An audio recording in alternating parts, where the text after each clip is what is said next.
സമഗ്ര ശിക്ഷ കേരള ഗോത്ര വിഭാഗത്തിലെ വിദ്യാർത്ഥികൾക്കായി ഒരുക്കിയ ഓൺലൈൻ പഠന ക്ലാസ് എന്തുപേരിലാണ് അറിയപ്പെടുന്നത്?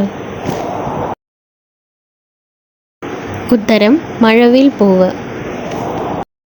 ഇടമലക്കുടി സർക്കാർ ട്രൈബൽ LP സ്കൂളിൻ്റെ നേതൃത്വത്തിൽ തയ്യാറാക്കിയ നിഘണ്ടു ഏതുപേരിലാണ് അറിയപ്പെടുന്നത്? മലയാളം മുതുവാൻ ഭാഷാ നിഘണ്ടു.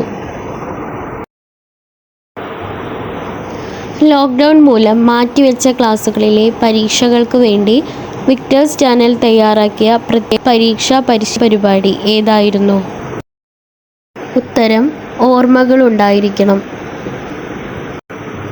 സമഗ്ര ശിക്ഷയുടെ നടപ്പാക്കലിൽ തുടർച്ചയായ 2ാം വർഷവും ഒന്നാമതെത്തിയ സംസ്ഥാനം ഏതാണ്? ഉത്തരം കേരളം.